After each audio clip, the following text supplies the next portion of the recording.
Assalamualaikum warahmatullahi wabarakatuh. Saya antara orang yang excited dengan teknologi VR. Cuma berdasarkan pengalaman saya sebelum ni, saya merasakan VR belum lagi praktikal disebabkan kita kena sambung kabel dekat belakang headset tu. Bayangkan bila kita guna VR ni, kita pakai dia punya headset, kita dah tak tahu apa yang ada dekat kiri kanan kita. So, kemungkinan untuk kabel tu terbelit dekat kaki kita, kemudian kita jatuh ke depan, tersembam ke depan, ada. Nah, ya babe. So, saya pun beli Oculus Quest 2 yang mana dia tak perlukan kabel untuk kita run dia. Saya guna dalam masa sebulan. Memang ada benda yang tak bagus tentang dia. Tapi apa yang saya dapat simpulkan kepada anda, let's say anda sedang cari sebuah VR. Anda baru nak berjinak-jinak dengan VR ni, anda dah boleh ignore HTC Vive ataupun abang dia Oculus Rift S yang Adli review sebelum ni. Anda terus beli yang ni, macam gini. Puas hati bosku. Anda bersama saya Ashraf Jeffrey dalam channel YouTube Mona Lisa. Kalau anda belum tekan butang subscribe, pastikan anda tekan butang subscribe dan juga button loceng yang ada dekat tepi dia. Jom.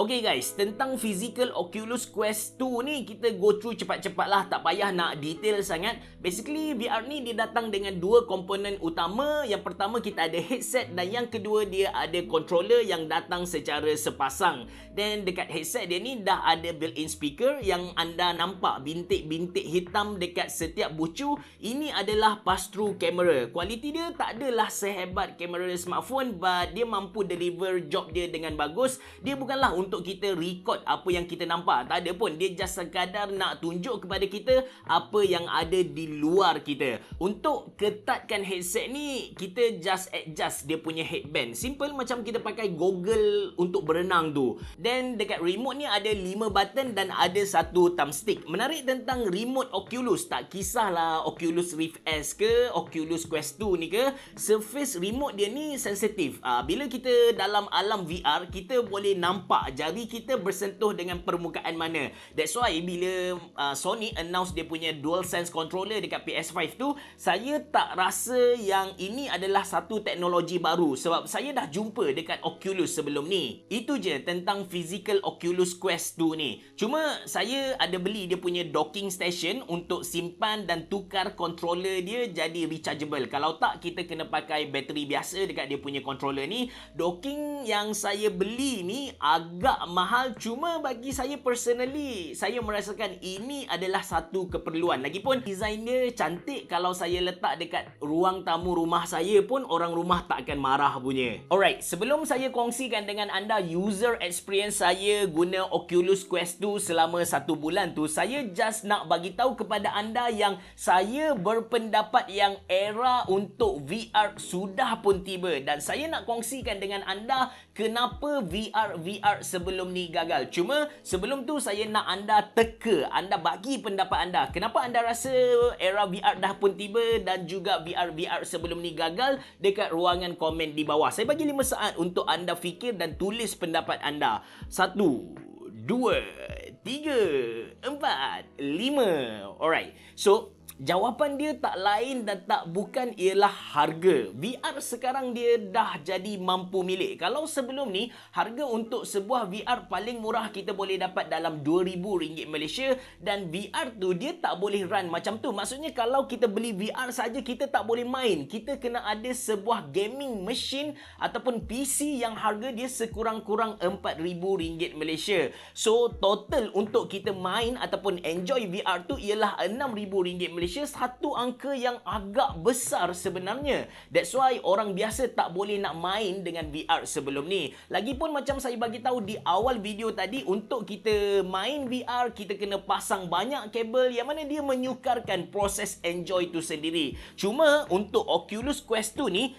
ini sahaja. Kita tak perlukan PC disebabkan dalam headset ni dah pun built-in Android based OS. So kita ambil dia punya headset, kita turn on, tekan button yang ada belah kanan ni, kita masukkan dalam kepala kita, pump, kita dah terus boleh main. Kita nak layan YouTube ke, kita nak main game ke, tak ada masalah. Kalau anda layan anime, anda pernah tengok sword art online ke, sebagai contoh, dia just pakai lepas tu tidur, enjoy dia punya game. Macam tu lah Oculus Quest 2 ni. Simple gila guys. Cuma lepas guna dia dalam beberapa ketika, saya jumpa satu masalah yang mana kita hanya boleh main game ataupun apps yang dalam ekosistem Oculus tu sahaja. Lagi teruk bila mana dia punya apps, dia punya game tu harga agak mahal kalau kita nak bandingkan dengan game ataupun apps yang ada dekat Steam. Saya pun Google cara nak guna apps selain Oculus dekat Oculus Quest 2 dan saya jumpa jawapan dia. Saya jumpa dia punya solution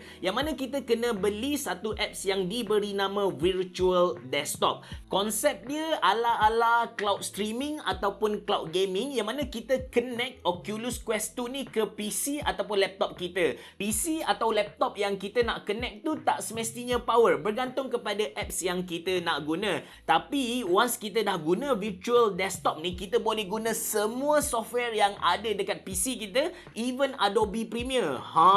Try lah edit video guna VR. Nangis kau. Dia punya screen ni kita boleh besar dan kecilkan ikut kesesuaian kita. Even kalau layan YouTube Mona Lisa PC, layan muka saya, anda boleh nampak yang muka saya lagi besar dari diri anda. Resolution dia okey lah, 1832 x 1920. Kalau layan video 4K gambar memang lawa gila lah.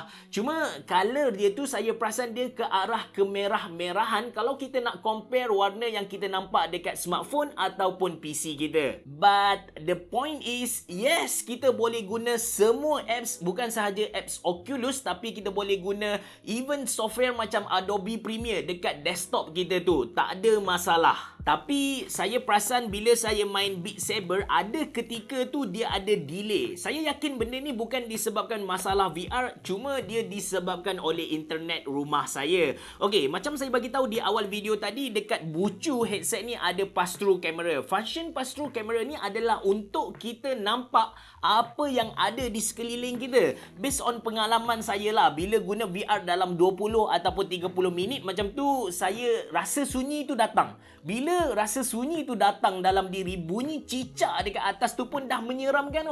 So dengan adanya pass-through feature ni, kita tap 2 kali kita boleh nampak apa yang ada di sekeliling kita. Teknologi ni bukanlah satu teknologi yang baru, cuma dengan wujudnya teknologi ni, dia memudahkan kita guna VR. Anda tengah exercise, penat main badminton ataupun tenis, anda rasa dahaga, anda nak pergi ke dapur, anda ambil air dalam peti, anda dah tak perlu cabut VR ni, just tap 2 kali dan anda boleh jalan lenggang-lenggok pergi ke dapur, ambil air, minum.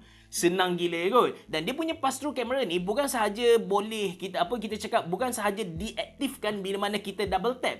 Kalau kita keluar dari Guardian kita tu pun dia akan automatic on. So apa ke benda Guardian tu habis cerah? Guardian ni ialah area yang kita set untuk kita main supaya kita tak terlanggar dinding ataupun apa-apa obstacle, apa-apa penghalang lah. Mana-mana VR memang kena set Guardian. Cuma untuk Oculus Quest 2 ni, cara kita set Guardian dia memang simple gila. Mula-mula dia suruh kita define lantai tu, ketinggian lantai dengan headset yang kita guna, then just lukis garisan ikut area yang kita nak. But pass-through camera ni, anda jangan expect kualiti dia sama cantik dengan video kamera smartphone ataupun DSLR. Mustahil kot. Dia just kadar black and white and dia mampu deliver dia. Bila kita guna dia punya feature ni, memang kita nampak apa yang ada dekat kiri kanan, even kita punya smartphone. Nak baca message dekat smartphone tu macam mustahil lah sebenarnya. Oh ya, bukan kita sahaja boleh tengok apa yang ada di sekeliling kita, orang luar pun boleh tengok apa yang kita sedang layan dekat Oculus ni. Cara dia mudah saja. Kita download apps Oculus dan kita boleh cast dari kita punya VR ke kita punya smartphone. Untuk kita stream apa yang kita tengok dekat VR ni ke Facebook ataupun Twitch, kita ada dua cara lah.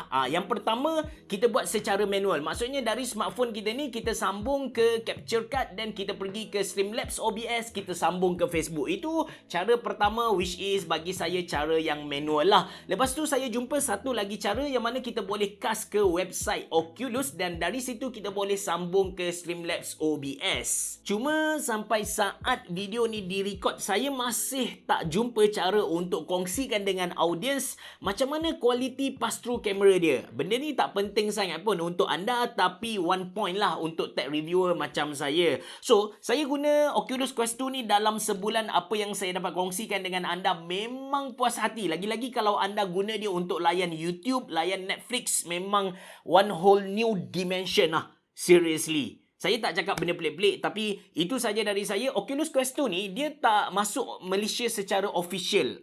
Cuma memang ada kedai-kedai yang famous dekat Shopee jual benda ni. Nampak macam rasmi lah, siap ada warranty dan sebagainya. Dia ada dua variasi, 64GB dan juga 256GB. Kalau anda berminat untuk main Oculus Quest 2 ni, saya sediakan link untuk anda beli dekat ruangan komen di bawah. Terima kasih kerana menonton.